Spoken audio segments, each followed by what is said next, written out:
A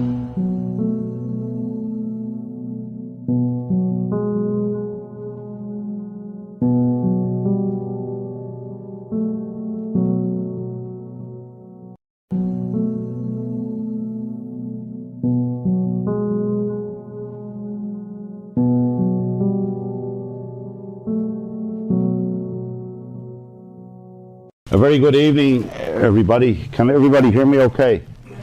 My name is Evan Cullen, and I've been asked by Gavin to introduce him this evening and also to launch his very splendid book.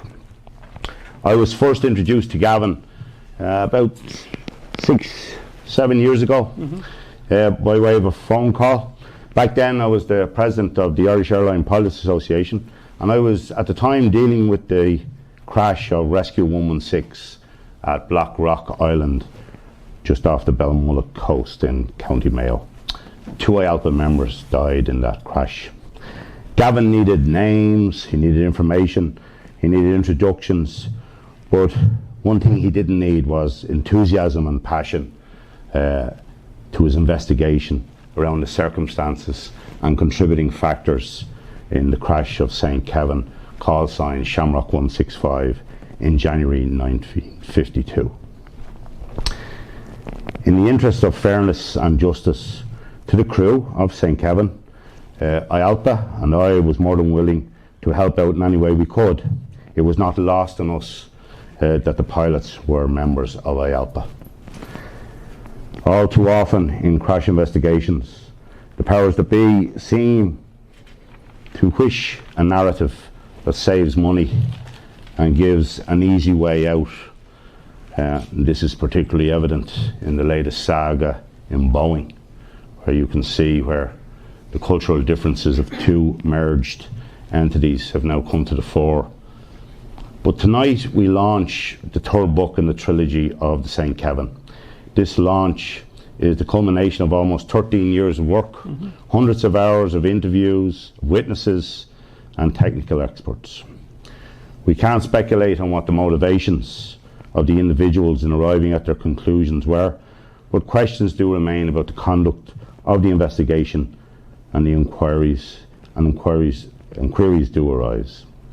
Given the absence of speculation and the statements from the witnesses who were available to the investigation team, we must ask why these witness statements were excluded from the inquiry. This needs to be examined. We need to know how the investigation concluded St. Kevin was off course when the eyewitness statements conflict with such conclusions. It's my honour now to ask Gavin Walsh to present his findings and to launch this very comprehensive and wonderfully produced book. Thank you.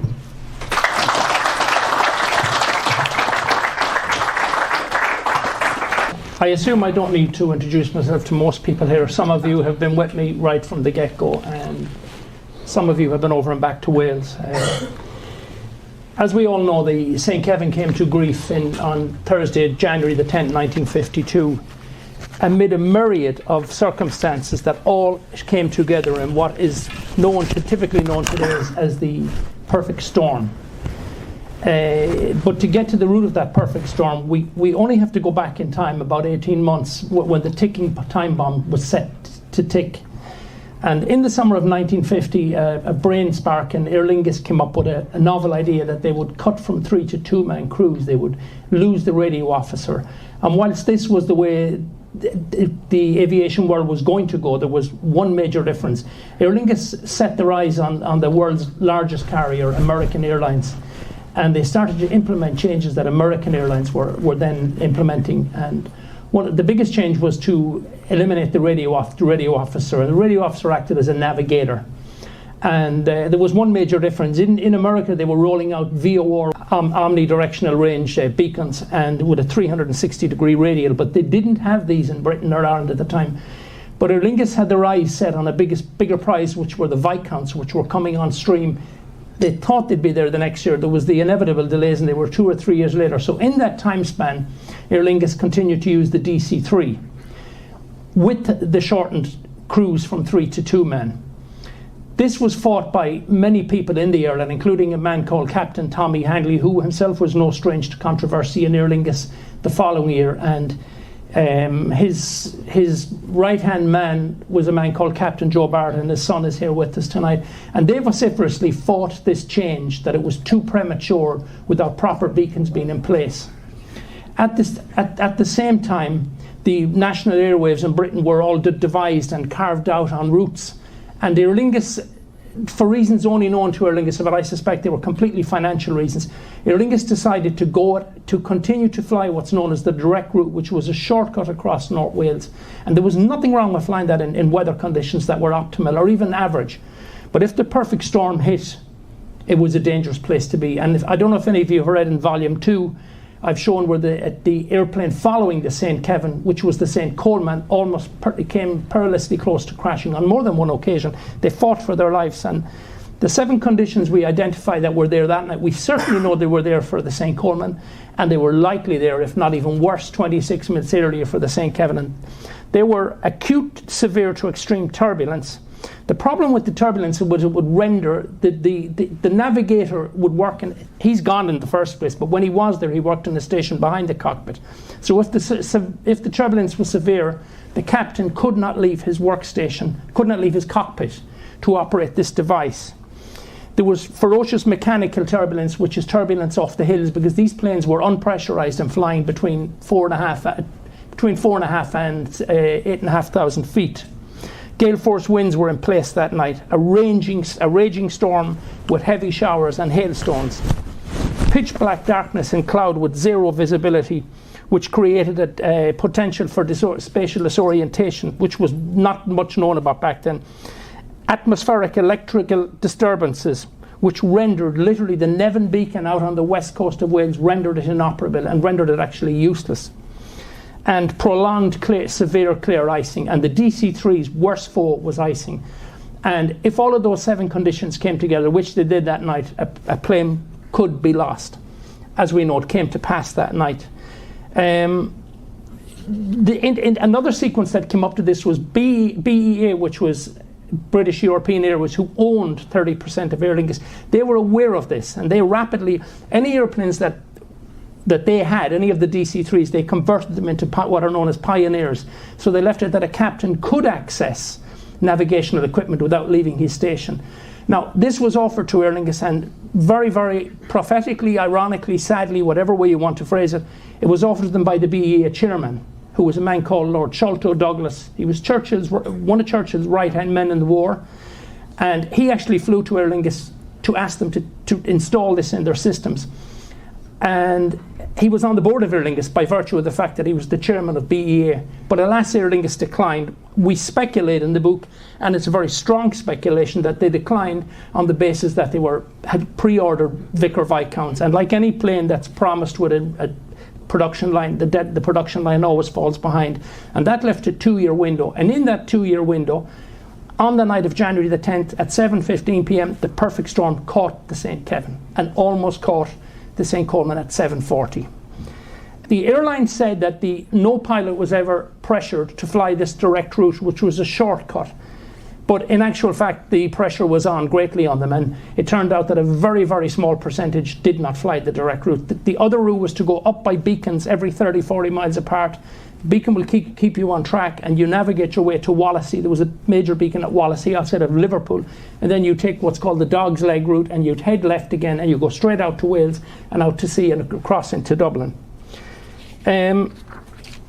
So they were the circumstances that led to the almost inevitability that a plane could be lost. The problem that I have had for the last almost 13 years is, and it's basically the only problem I have with the whole thing, is not that the plane crashed. Accidents happen, as we know. The fact that when they investigated the crash, they needed to get the result they wanted, and they switched around things that came in from first of all, the inquiry itself. The investigation into the crash itself was nothing more than a complete sham.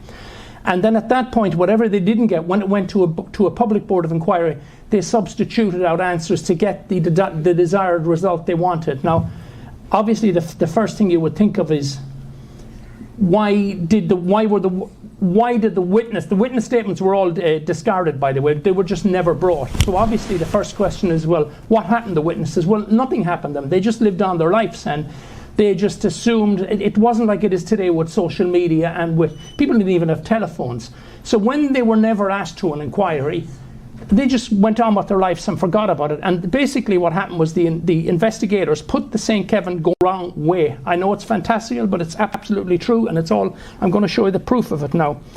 This latest volume 3, illustrates several witness statements that were all discarded. And even before I ever had these, I from talking to, there's still people alive today who saw the plane in flames before it crashed. And even without these statements, which were hidden away by a policeman in Wales, I may not have had the confidence to stand up in front of you and say what I'm saying, but I knew it had been a complete cover-up. But the proof is given in these witness statements, and they're all pictured in this book. There's a man here, I have to talk about him, and his name was, Paddy, I think you may have flown with him, Captain R.N. Dick White. Yeah. A most honourable man. White. Yeah. Gentleman. Dick White questioned the entire event. He gave, I don't know how he was allowed to give evidence, but he was, and his evidence was diametrically opposed to all the experts of the day. And he put the St. Kevin off course, in other words, on course where it really was. And I don't mean to split a hair with this man, but his finding came in at 103 to 104 knots over the ground. Mine came in at 105, but we end up with the same result. And Captain White wrote to a meteorological magazine a year after the crash, and he asked the most bizarre question, which literally, when I read it, left the hairs on the back of my neck standing. And he said, "What if the St. Kevin was never off course?" He couldn't have said truer words, as I'm about to show you. So this is the morning after the crash, and these guys are police officers in the dark. And the white coat guys are RAF MRS, Royal Air Force Mountain Rescue Squad. One of these guys is from Sligo Town, Christy McCran. Obviously, we can't say which. And you can see them here. They're bending over, picking up debris. This is the tail of the plane. This is the morning. This is about 7 a.m. the morning after the crash. This is Mold Shabbat, and that's why the newspapers often erroneously said it crashed on Mold Shabbat. It actually crashed on a mountain called Cúmedno. And Cúmedno is on the shoulder, as you can see, of Shabbat. Shabbat is the large peak here.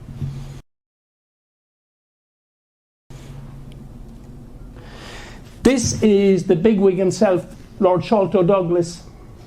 And this is him literally flying into Aer Lingus in the world's first modified DC-3, which has all the proper upgrades that a pilot cannot get lost. And this is the actual plane at Dublin Airport, and him trying to sell Aer Lingus, which he is on the board of, to take this new system. They didn't take it, and if they did, who knows? It's purely speculation. But the important thing to understand about Sholto Douglas, and this is anything emanating from what I'm about to say is speculation, but what I'm about to say now first is not speculation.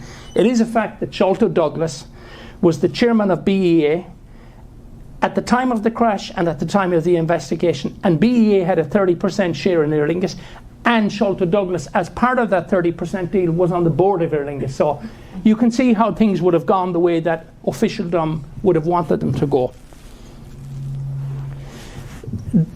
This is actually, in my opinion, and in Captain White's opinion, and in all the witness evidence testimony opinion, this is the true path of the St. Kevin on the night. He turned here for reasons I'll come into in a minute, but this is what the inquiry arrived at. That he got lost. He had flown the route 650 times, and they never cut him an ounce of slack on that. They said he had got lost. He had misnavigated from here on, and they called it the drift. And he drifted the whole way off course and crashed here. None of this happened. What happened is he was on course, went through Harlech. He checked Nevin. Nevin is the important beacon out here, the one that didn't work in horrendous weather, or you didn't get the reading of it. And for some reason, and I personally suspect it was severe clear icing, he turned back here. On his turn back, to escape the icing, because the airline did have a strict rule: if you met icing going over the sea, turn back, do not cross the sea with icing. It's not like flying today, as Evan will understand. They're flying at 4,500 feet in an unpressurized airliner. He turned back here, and all the witnesses lived here that were all discarded. okay? A power station here called Coomdilly Power Station. Everybody came out and saw the plane in its death throes. But what happened here, it clipped the flank of a mountain, and the starboard wing went on fire. And this is what all the witnesses saw, the plane going in a huge arc on fire, with everyone on board, unfortunately, going to their death. And the plane continued in a crippled manner, and somewhere about here over Nant Gwinnant, for one of two reasons, the plane went into an ever-tightening starboard turn.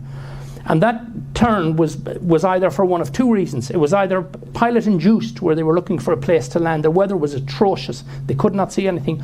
Or something had locked on the aileron in their start when they clipped that mountain, and they were caught in this ever-circling turn. And they went around this turn between 2 and 3 times. And the fire was growing and growing and growing on the wing, and eventually, boom. And that was about 1,500. I've ascertained it's in this story, pretty much the exact bandwidth, vertical-wise, that they exploded at. But the plane did explode mid-air, which the investigators never allowed for. And they said that what the people saw, they said that if anybody on the ground saw it, what they saw, the explosion, was the plane igniting, going into the bog hole. Well, anybody who's been up the mountaintop, and quite a few of you have, there's a huge ridge you go up and over. It's not possible. In fact, you identify here, there's only a handful. There's no one could have seen it on planet Earth unless you were at the top of Snowdon at that time, and the weather was crystal clear, and you were looking straight at it. So what the people saw, this horrific explosion, was the St. Kevin exploding in mid-air after 3 or 4 terrifying minutes of being on fire and pretty much not in controllable flight. And this is a close-up of all the little place names, and these are all the witnesses, and they're all detailed here, and I'll go into quite a bit of trigonometry explaining how it was not possible for them to have seen anything but what they did see. In other words, the investigators told the lies. It turned out to be much easier retrospectively for me to show up their lies than it was for them to make those lies in the first place, if that makes sense. And another thing was, they never gave Captain Keohane an ounce, not a millimetre of credibility. They said that he, even though he'd flown the route 650 times, for some reason he had missed his cues. He had completely stopped navigating his aircraft. I mean, it was a horrendous accusation, and found himself in this morass, or this soup, where the plane eventually crashed. They never allowed for the fact that the plane exploded mid-air. In fact, they categorically said that the plane arrived provenly intact at its final destination, and that the explosion was caused from it hitting the. Excuse me. They said that the add insult to injury. They said that Captain Keohane, when he realised that the soup he was in, that he had misnavigated his way into the leas and valleys of Snowdon, that he looked out, caught a glimpse of the ground. This is speculation, but this went down in the inquiry, point 7. He yanked on the control column and broke the starboard wing off. And that's how they explained away something that they could not get away from. And this is what they could not get away from. This is the wing here, as you can see. This is the crash site. This photograph is westbound. That's a perfect photograph. I know it's not perfect quality-wise, but it perfectly illustrates that the wing separated up in the sky. The distance here is 350 meters. Again, RAF men measured it the next morning. They have nothing. They have no skin in the game. Nothing to gain or lose by just telling it as it was. And these are the RAF maps. Snowdon is on again behind these ones, but this is westward. But this, ironically or perversely, played in the investigators' favour, that the St. Kevin was flying in the direction they put it at. It wasn't. It had come around in the 2 circles, and that just happened to be where it came to its demise. So again, wing and air wreckage, main wreckage. This is an overhead shot, and this one is this is a north-south photo. This is not. I just threw this in to give you an overall. These pictures were taken days after the crash, believe it or not, by a British military aircraft. And here's your wing.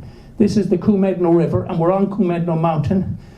You can see one of Newton's laws kicks in classic here. When it meets something, everything goes flying forward. And again, you have it here, the wing. Same shot, obviously, different rotation, different angle. Now this is a very important map. This was Captain White, who I've already spoken of, who smelled a rat all along. Captain White produced his own map, and he arrived at this conclusion, that this was the true flight path of the St. Kevin, out to here. He did not offer any opinion as to anything turning back or whatever, but as you can see, he highlighted here the crash zone. And he worked out the different speeds as what it would take to get to where it got to. He told the inquiry, and how he was allowed to give evidence is beyond me, because everyone else's evidence was against Captain Cuhan, but Captain White told the inquiry that he believed that Captain Cuhan had reached Nevin and had radioed Nevin.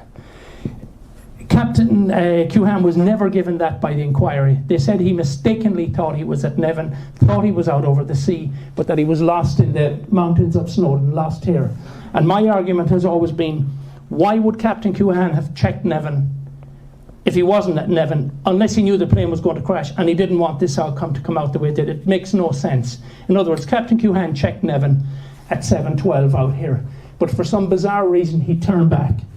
Again, likely to be severe clear icing.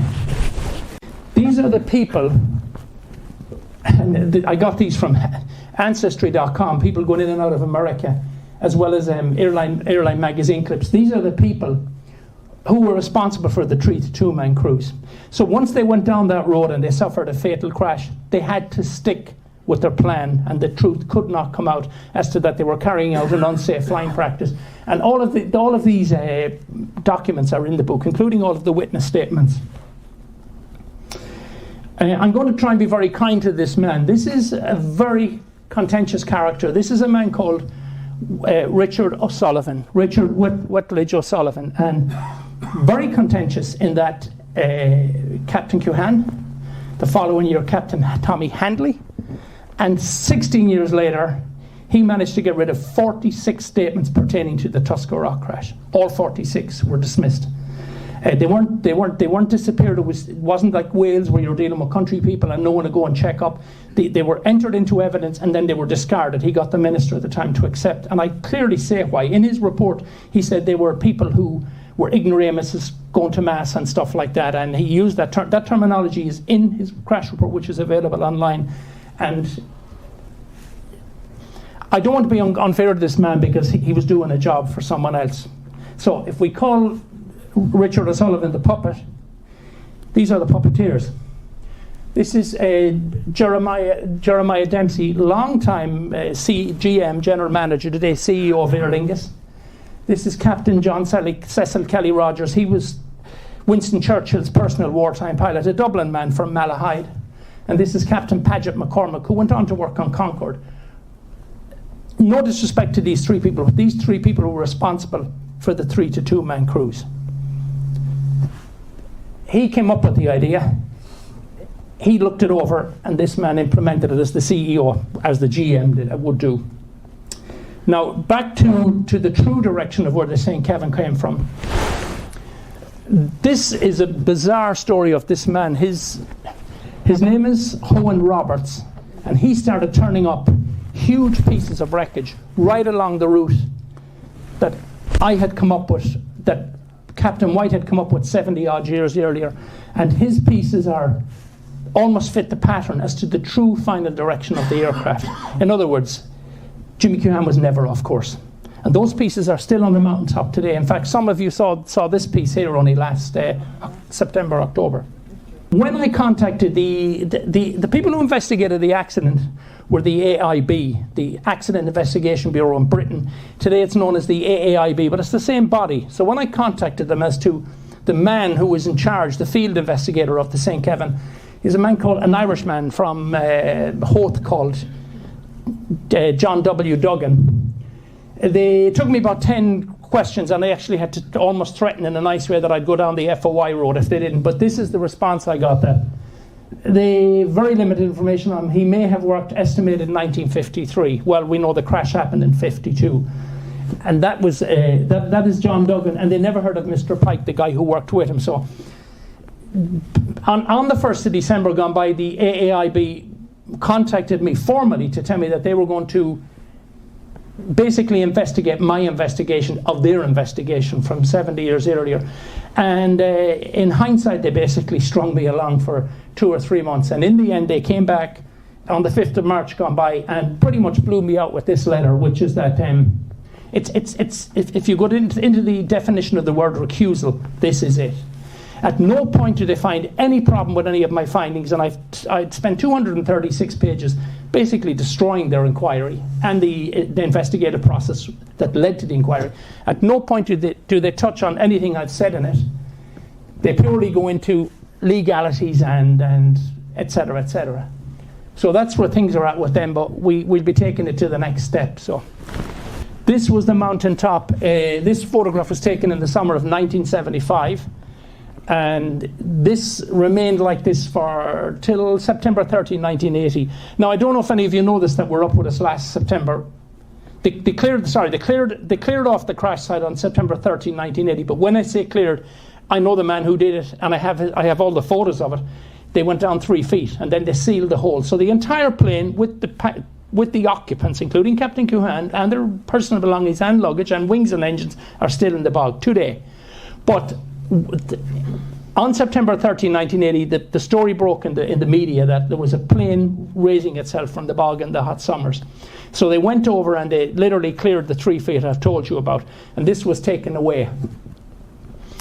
I've been up to the crash site at least 40 times, and I've never seen anything. But last September 30, when we all went up for the private launch of this book, I'm sure some of you have seen it, we found loads of bits of aircraft, some of them substantially heavy. It's like they gave themselves up, if that makes sense to you.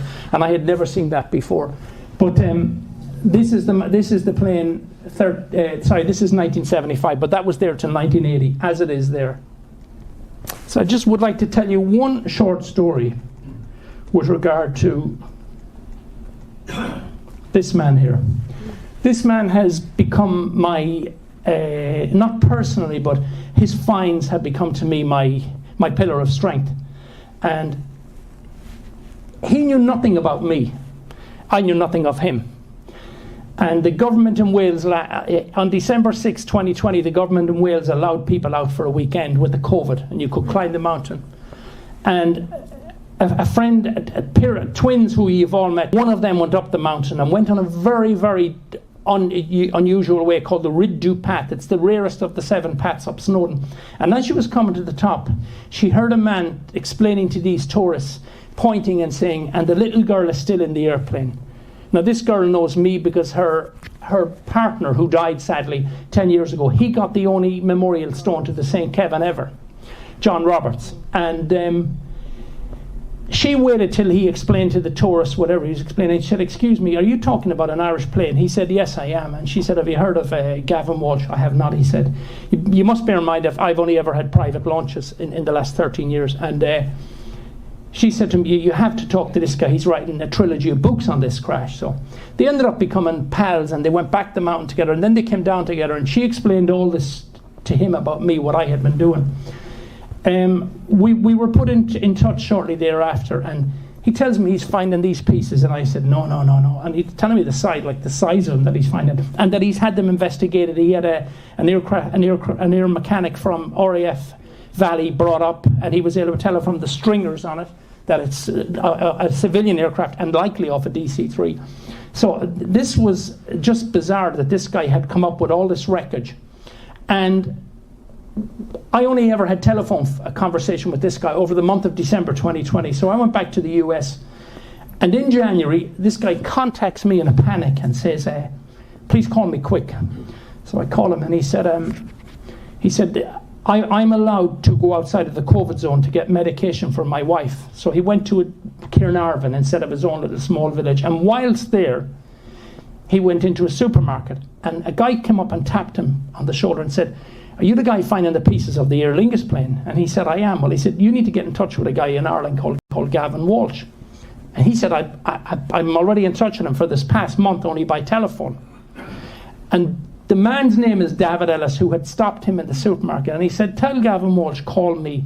It was my uncle that was one of the witnesses that was sent to London, that was assessed to give evidence, de-assessed not to give it, and reassessed by the British doctor to go down and give evidence. And he went to London, and your evidence is no longer required."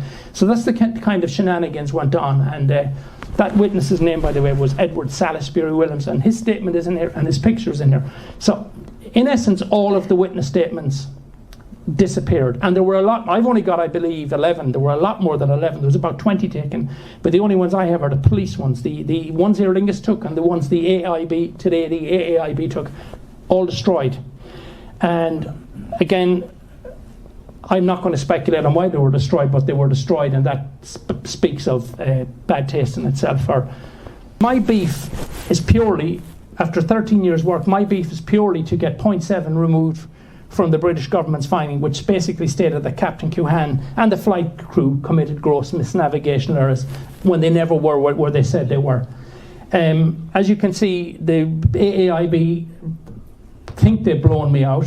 The reality is that their senior inspector didn't even, their own inspector didn't even investigate the crash. That again, I can't speculate, but I'll leave that to your imagination. A Dublin man was brought in, and ironically, there were Irish investigators on the mountaintop before the British ever even got there. That night, Duggan and 6 major players out of Aer Lingus, 7 major players, were all on the mountaintop that night. So you know, it wasn't for any good reason, we can say. I would just like to finally appeal to Mr. Crispin Orr, if he ever gets to see this video. He is the chief inspector in the Air Crash Division in the Air Accident Investigation Bureau in Britain. And while I'm at it, I'd also like to throw in a man called Mr. Kevin O'Callaghan in our own Air Accident Investigation Unit. And what I say to them is very simply this: why not look at my findings? I have no skin in this game. I have nothing to lose, nothing to gain. Why not look at my findings? Give them 5 minutes. I've given it 13 years. There's nothing here made up. There's nothing bent to fit. They're all facts. I know, Mr. Orr, you think that you're not liable because it was your predecessor, but it was still that body under government jurisdiction. I ask of you to just look at what I have to say. Look at what my book says. The evidence is unequivocal that Captain Cuhan never was where you guys put him at. And that's it. Okay? Any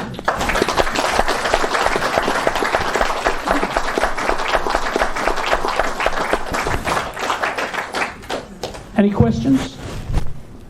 No, just to clarify again, when you mentioned that the witness statements that the AAIB and the inquiry it took all disappeared, Mm-hmm. the reason you got the other 11 was because the same witnesses had already given statements to the local police before the investigation started. Thanks. Yeah, the policeman in Wales was obviously a duty-bound, run-of-the-mill, honest, ordinary cop. The same as if someone was killed in a car crash, he'd go out and he'd investigate. He went out the next day and he interviewed everybody in the valley. He spent the next 2 days. And again, my argument is very simple. Why would these people tell lies? They have nothing to gain from it. In fact, so little had they to gain from it that when their statements were never used, they never even followed it up. They were honest. They gave their answer on the day, and then it was completely discarded. And again, you can only arrive at the worst possible conclusion as to why their statements were discarded. But those people probably never knew that their statements were. They probably were never blissfully unaware of it. Is correct. Yeah. Some of these people couldn't even speak English, believe it or not, back in the 1950s. So. Yes. Have you raised this at any political level?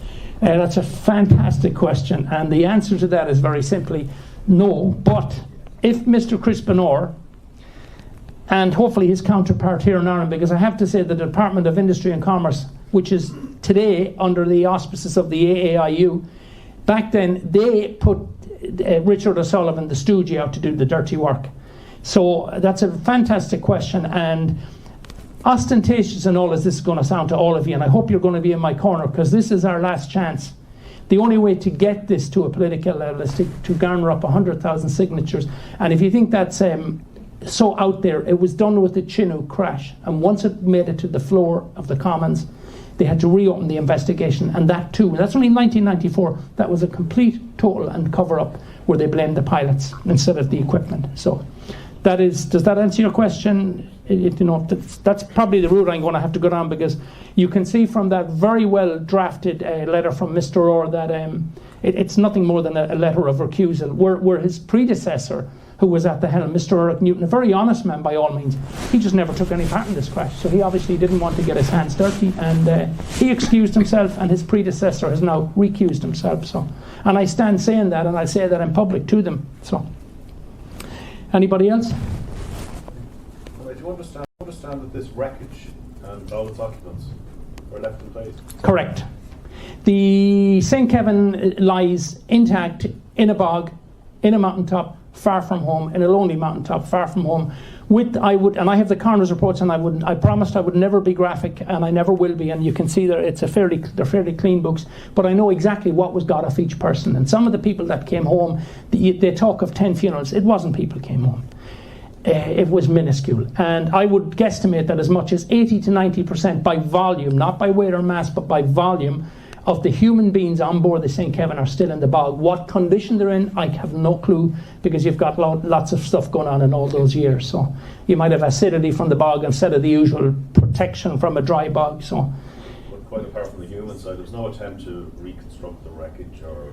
No. I've actually named the people who sealed the hole, and they're Aer Lingus employees. And I named the time they sealed it at, because there was a policeman. I'm never going to say where I got all these documents. I got a phenomenal 1,064 documents. But there was a policeman in there was a policeman in North Wales, and he documented everything. And I got his logbook, and he even documents who gave the order to seal off the crash site. And it was an Aer Lingus senior executive, and that's how it went. I have to say the airline would have been terribly embarrassed by this crash. 14 months to the very night, on the 10th of November 1950, Aer Lingus had been declared the world's safest airline. So this came home. This couldn't have come at a worse time, and it was a classic case of batten down the hatches and deny, and just hope it'll be a 3-day press run, which is basically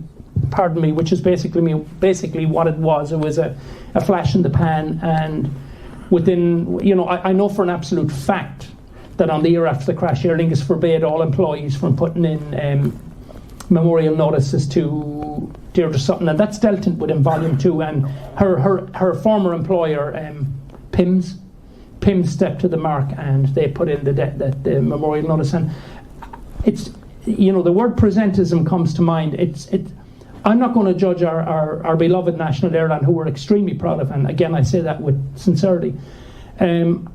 You cannot judge today on yesterday. Things were done differently, but all I would seek is that people would at least own up and have the decency to look at the factors surrounding this crash, and admit it if they got it wrong, or if their predecessors got it wrong, because it is not the people in power today that obviously, but the buck has to stop with somebody, and in my opinion, the closest person the buck stops with here is Mr. Chris Benore in the AAIB, which is the same body. It was set up in 1919, and as it's the same body as the AIB, except in November 1987 they put an extra A into their AIB to make it AAIB. Same body, same everything. So, have you heard at all as to why Aer Lingus, in their 75th anniversary booklet, yes, doesn't mention the crash? Well, I have to minutely correct you. They do mention it. They don't index it. They do vaguely mention it, and they do index Tusker, and they obviously can't get away from Tusker, and they spend a page on Tusker. They do mention it in a paragraph. But I would like to say this, and thanks to my mother. My mother bought me that book coming home from Portugal on a 75th anniversary. Aer Lingus were naturally flogging their book, and my mother bought it for me and handed it to me, and I'm not going to read it. Not Aer Lingus, any airline. I'm not going to go reading the workings of an airline. I'm not interested. But I did go straight to the book, because I've been obsessed with St. Kevin from when I was 10 years of age. And I did go to the back of the book, and there was nothing there. And I said to my mother, "Oh my God!" And I went straight down to Michael Cuhan, Castle Street. He was here, Michael. And I went straight to Michael's shop, and Michael had a copy under the counter, because I used to chat with him about St. Kevin. And he said, "Look at this. My uncle and these people airbrushed from history, and not a single mention. It is a mention, but it's very oblique and it's vague, and it's not in the index."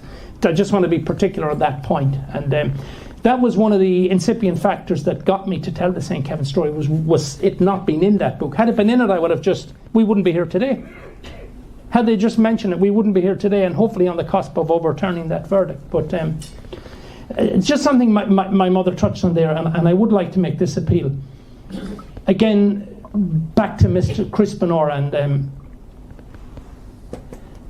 from an Irishman to an Englishman, I would say this to him, that a fellow Irishman at the age of 17 or 18 volunteered, joined the RAF, Captain Jimmy Cuhan, was a war hero and was only acknowledged as recently as 2004 in a book by a man called Alan Bird called Coastal Command, for carrying out daring runs, and they're all in Jimmy Cuhan's chapter here.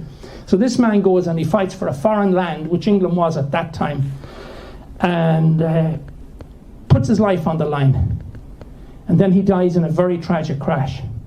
And not only is he left where he has been left, he's blamed for missed navigational errors. I mean, for God's sake, can nobody reach into their heart and soul and rectify this, or even come and disprove me? And I throw down the challenge to the AAIB and the AAIU, because they have a role to play in this, because the Department of Industry was their predecessor, and they sent out Richard O'Sullivan to do this dirty work. And I challenge them, come and talk to me, And let's right the wrong, instead of for a long protracted battle. Because God help me if I'd spent the next 13 years getting 100,000 signatures, but do what I will. Worse still, there was no pension given to the widow. Well, there's a very special man up the front here, Paddy Donoghue, who got Mrs. Cuhan her pension, albeit 22 years later when he... 22 years later. Mm-hmm. And thank you, Paddy, for turning up. Well done.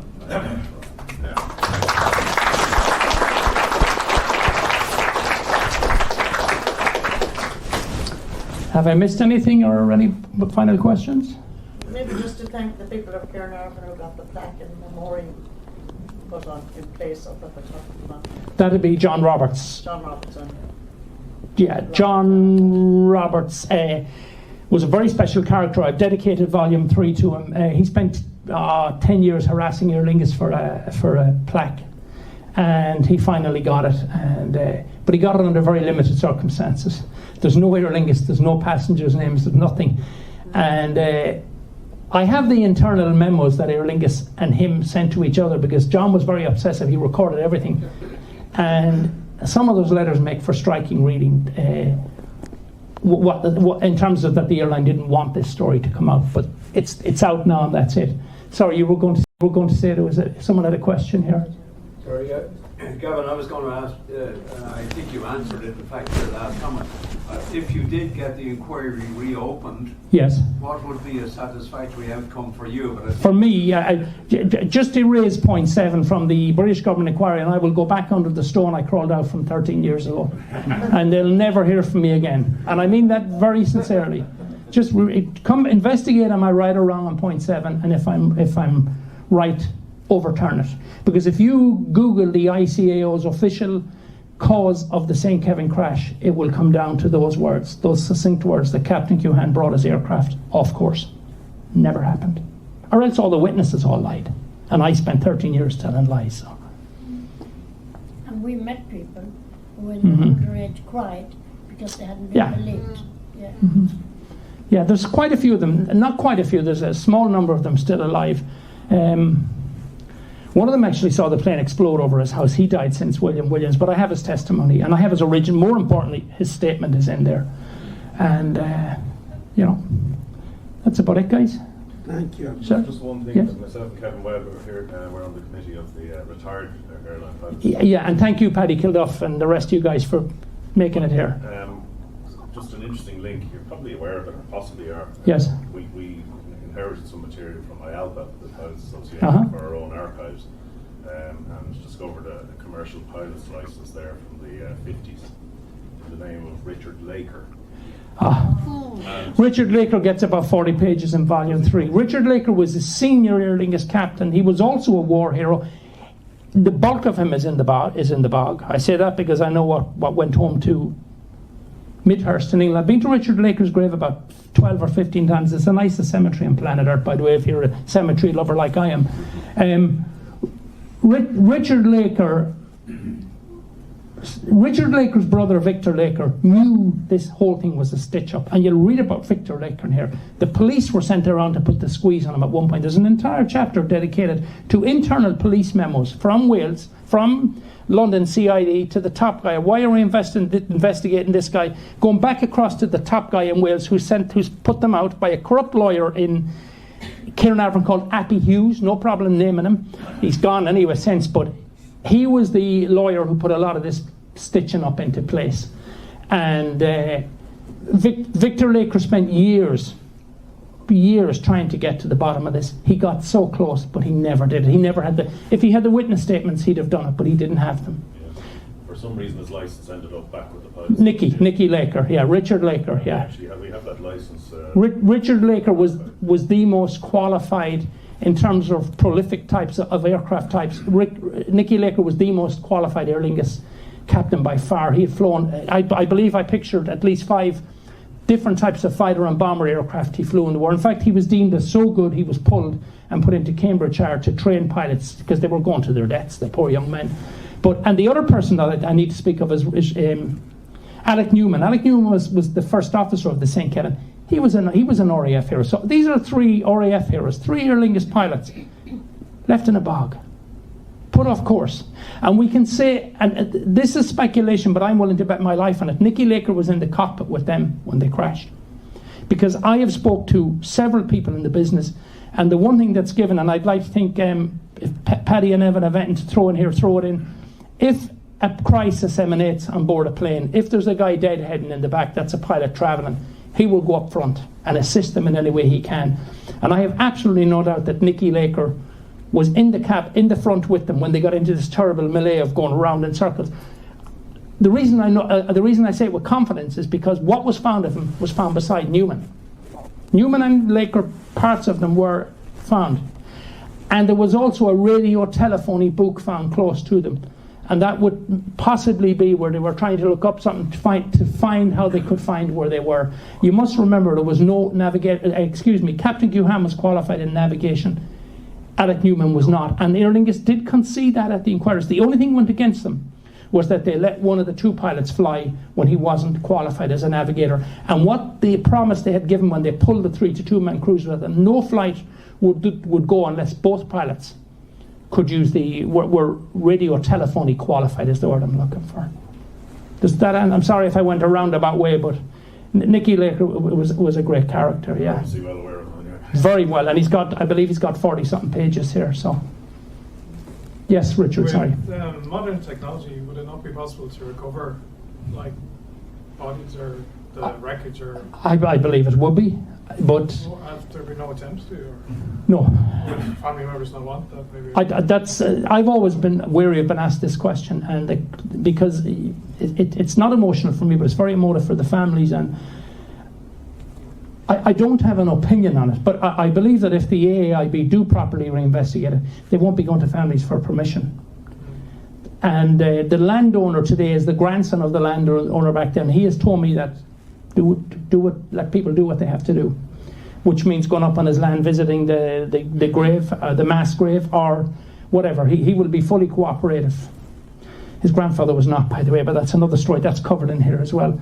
But I have to just say, I did go and live in Wales for periods of time, and when you live with the people, they tell you things that they wouldn't tell you when you're an outsider, and you get a lot of things told to you, the idiosyncrasies and the personalities of the people involved. But overall, the people of Caernarvon loved the deceased members of the St. Kevin, and that's evidence in a lot of photographs here where you'll see them in their hundreds turning up at the mass funerals, and to this day they still put flowers on the grave, and to this day people go up and clean the headstone, the memorial stone on the mountaintop. So. And the shepherd.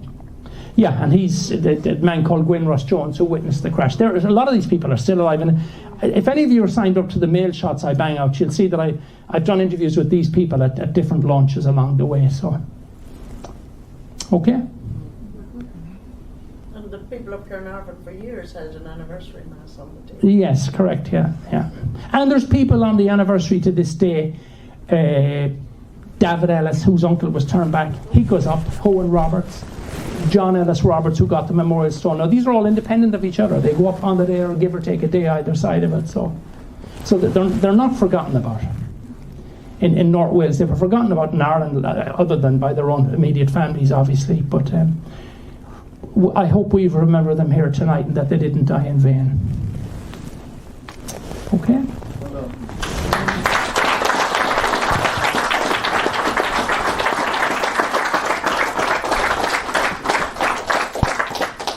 Just to say, there's going to be teas and coffees, and Brenda, I believe, keeping with tradition, is going to be behind the little chair, the little table there, if anybody would like to purchase a book.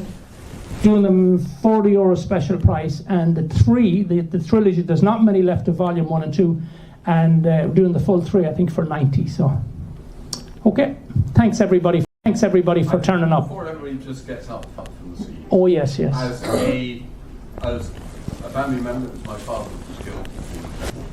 I'm very emotional about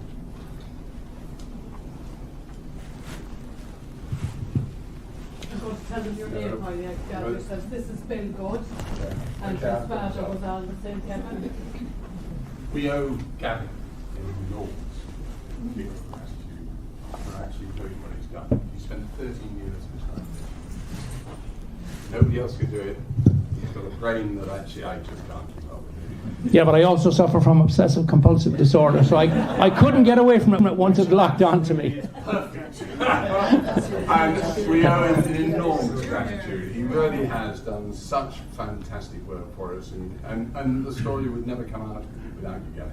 Well, I appreciate it, and I will agree that if I hadn't stumbled on, you see, before I ever got the statements, I have to say something here, and I'm not going to say who he was, but on Friday, October 5th, 2012, I'm sorry, but my head works with numbers, and it's much easier just to not even put in October, just say 05102012. But anyway, on that particular date, a person approached me and said, would you like to see a lot of documents that might upset you, and as to your own narrative on this crash? And what I was shown were perfect, that they matched into what all the people have been telling me on the ground. All of a sudden, everything was not this way; it was that way.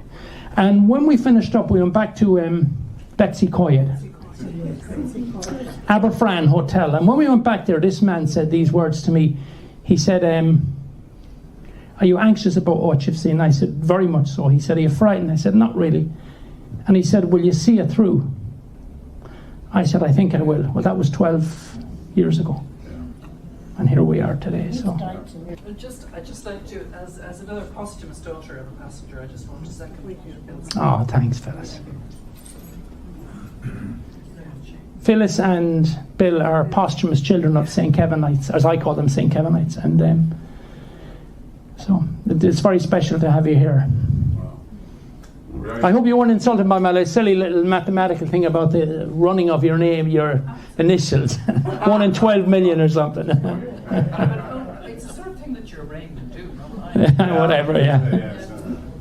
Yeah, it's been a long road, but it's been a great journey, and there's a lot of people I have to thank here, my mother and Clinton, and a whole lot of people that aren't here, and people, everything that I needed turned up as and when I needed it. I never got too much, I never got excess, I didn't win the lottery yet, but every time I needed something, it was there for me. And I would actually almost internally snare if somebody denied me something, because I'd have it within 3 or 4 days. I know that sounds bizarre. There was nothing I was not given that I did not need to bring the story to its final conclusion. So let's move on now and try and get point 7 removed. Yeah, indeed. Yeah. Okay?